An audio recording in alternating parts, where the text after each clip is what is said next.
हमारे सीएम में आप सभी का स्वागत है। मैं हूं आपके साथ निशा शर्मा। आइए हमारे सीएम की खास रिपोर्ट पर एक नजर डालते हैं। राजस्थान अब हरित राजस्थान बन रहा है, जहां विकास और पर्यावरण अब एक साथ चल रहे हैं। राजस्थान जहां कभी जल संकट था, आज वहां चारों ओर हरियाली और खुशहाली देखी जा रही है। मुख्यमंत्री श्री भजनलाल शर्मा के नेतृत्व में राजस्थान हरियाली और सतत विकास की मिसाल बन रहा है।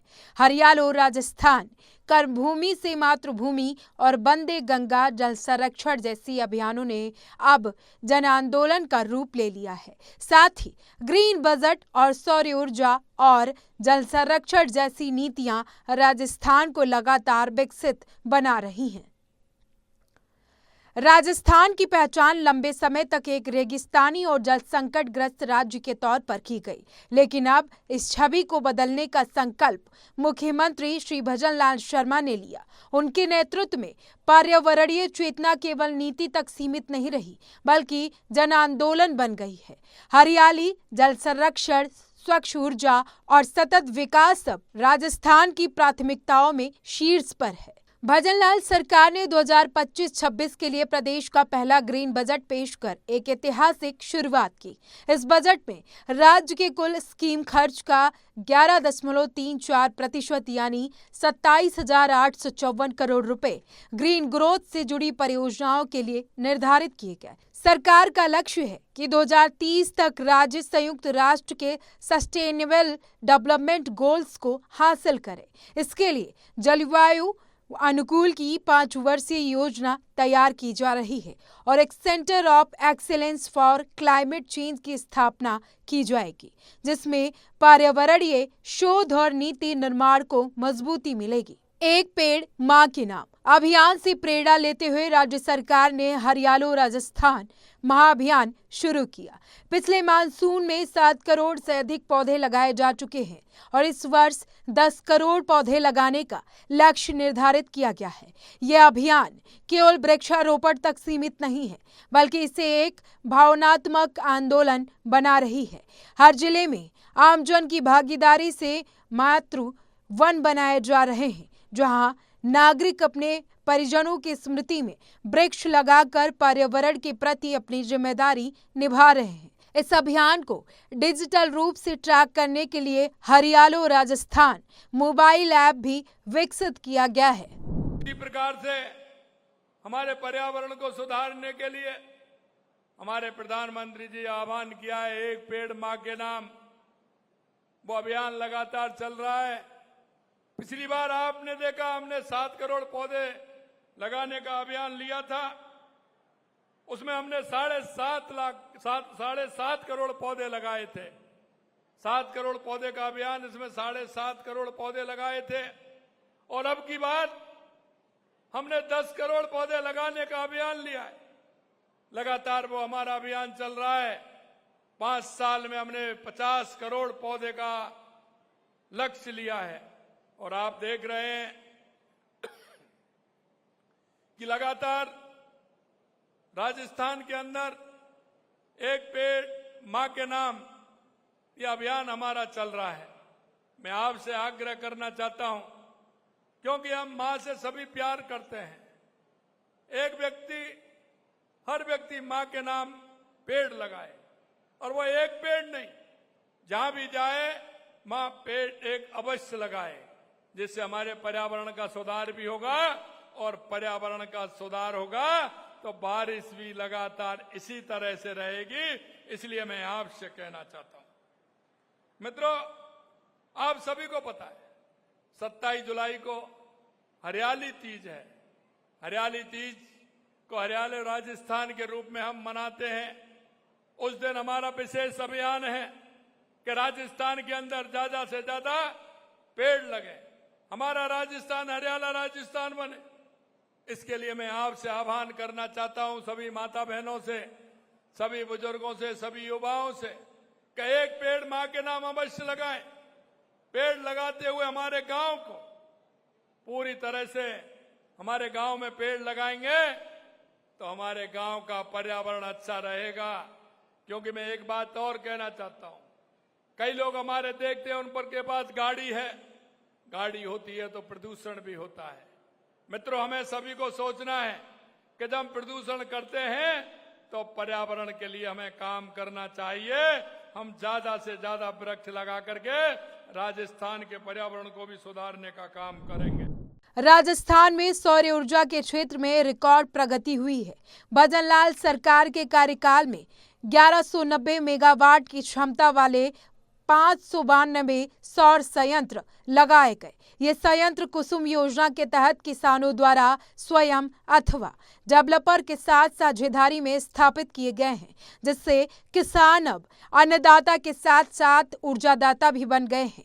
इन संयंत्रों से उत्पादित बिजली महज 2.5 से 3 रुपए प्रति यूनिट में डिस्कॉम को मिल रही है, जो थर्मल बिजली की तुलना में बेहद सस्ती और प्रदूषण रहित है। यह योजना न केवल किसानों की आय बढ़ा रही है, बल्कि ऊर्जा के क्षेत्र में आत्मनिर्भरता की दिशा में भी बड़ा कदम है। वंदे गंगा जल संरक्षण जन अभियान मुख्यमंत्री श्री भजनलाल शर्मा की जन संवेदनशील पहल का जीवंत उदाहरण है। अभियान के दौरान राज्य भर में जल स्रोतों की साफ सफाई, पूजन, जलाभिषेक और श्रमदान जैसे कार्यक्रम आयोजित किए गए, जिनमें मुख्यमंत्री श्री शर्मा स्वयं भी भागीदार बने। इस अभियान के तहत 3,70,000 से अधिक कार्यक्रमों में 2.53 करोड़ लोगों ने प्रतिभाग किया। लगभग 42,000 जल स्रोतों की सफाई और मरम्मत की गई और हजारों नए जल संरक्षण कार्य प्रारंभ किए गए। हमारी सरकार को 19 महीने हुए हैं, लगातार हम काम कर रहे हैं।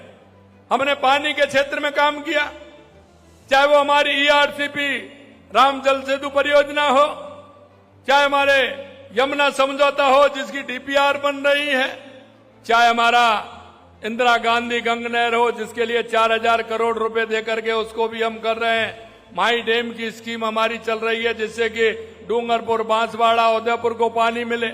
देवास स्कीम के द्वारा उस पानी को राजसमंद और उदयपुर का फायदा मिले। ब्राह्मणी नदी से भीलवाड़ा होकर के वो पानी हमारे बीसलपुर में आए, इससे हमारे पूर्वी राजस्थान के क्षेत्र में पानी जाए, उसके लिए भी हम काम कर रहे हैं।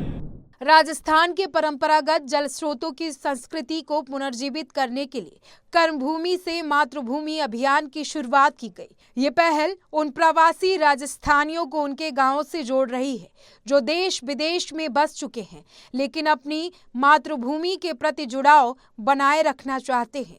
इस अभियान के तहत प्रवासी जन जल संरक्षण संरचनाओं के निर्माण में आर्थिक और तकनीकी सहयोग दे रहे हैं। भूजल पुनर्भरण को बढ़ावा देने वाली इन संरचनाओं के माध्यम से गिरते भूजल स्तर को सुधारने की दिशा में सार्थक प्रयास हो रहे हैं। मेरा आपसे इतना अनुरोध है कि मौसम का फायदा उठाएं, और आप देख रहे हैं अगर आप अभी पेड़ लगा देंगे इसी वर्षा काल में काफी बड़ा पेड़ वो हो जाएगा। और क्यों कि पिछली जो हमने पेड़ लगाए थे पहले बहुत कम जिंदा रहते थे, लेकिन अभी हमने देखा है जब उसकी मॉनिटरिंग कराई तो 85% से ऊपर हमारे वो पेड़ अभी हैं, जिंदा हैं। क्योंकि बारिश जब आती है तो हमारे पर्यावरण में सुधार होता है। इसलिए हम हमारे राजस्थान को हरा भरा प्रदेश बनाएं। और मैं आपसे एक बात और कहना चाहता हूं, क्यों एक वर्षा का मौसम है, गांव से पानी बह करके जाता है, वो नदी से गांव से नाले में जाता है, नाले से नदी में जाता है, नदी के माध्यम से वो सागर में पहुंच जाता है। हम हमारे आपने देखा होगा कि हम पानी को कैसे रोक पाएंगे। वंदे गंगा जल संरक्षण अभियान हमने चलाया था, उसमें हमारे सरोवर, रेनीकट, पोखर, तालाब, उनकी पाल बनाने का काम किया। और मुझे खुशी है कि इस तरह से राजस्थान में लगभग 45,000 हमने बांध, सरोवर, रेनीकट को बनाने का काम किया और आज वो पानी से पूरे भरे हुए हैं। इसीलिए मैं आपसे कहना चाहता हूं, क्योंकि जो हमारे प्रवासी भाई हैं, राजस्थान के रहने वाले हैं, चाहे वो गुजरात में रहते हैं, महाराष्ट्र में रहते हैं, बंगाल में रहते हैं, चाहे वो आसाम में रहते हैं, उन भाइयों ने कर्म भूमि से मातृभूमि के लिए अभियान चलाया है। और वो राजस्थान के 45,000 गांव में चलने वाला है। मैं आपसे इतना अनुरोध करना चाहता हूं, उस पानी को रोकने के लिए हमने पूरी तरह से वहां ट्यूबवेल लगाने, रिचार्ज के लिए हमने एनीकट बनाना है, जिससे गांव का पानी गांव में रहे, वो पानी बह करके नहीं जाए, उस पानी का हम उपयोग करें। इसलिए उनको भी चिन्हित करने का काम करें। आपके यहाँ हमारी टीम जाएगी, वो उनको चिन्हित करेगी, जिससे पानी का उपयोग हम गांव में ले सकें और उसको अंदर जमीन में डाल सकें, जिससे कि हमारा वाटर लेवल भी उससे बढ़ सके, तो हमारे किसानों के लिए काम आता है। ग्रामीण क्षेत्रों में प्लास्टिक के उपयोग को सीमित करने के लिए ग्राम पंचायतों में बर्तन बैंक की व्यवस्था की जा रही है। वेस्ट टू हेल्थ पार्क्स और clean and green technology development centre जैसे नवाचारों से पर्यावरण संरक्षण को तकनीकी मजबूती दी जा रही है। मुख्यमंत्री श्री भजन लाल शर्मा के नेतृत्व में राजस्थान को हरित समृद्धि की ओर ले जा रहा है। ये केवल वृक्षारोपण या जल संरक्षण की पहल नहीं, बल्कि यह समग्र दृष्टिकोण है जो पर्यावरणीय, सामाजिक और आर्थिक क्षेत्रों को जोड़ता है। आज राजस्थान सतत विकास की दिशा में देश के अग्रणी राज्यों में शुमार हो रहा है। तो सुजस स्पेशल कार्यक्रम हमारे सीएम में आज के लिए इतना ही। फिर आप सभी से मुलाकात होगी नई खबर, नई जानकारियों के साथ। तब तक के लिए नमस्कार।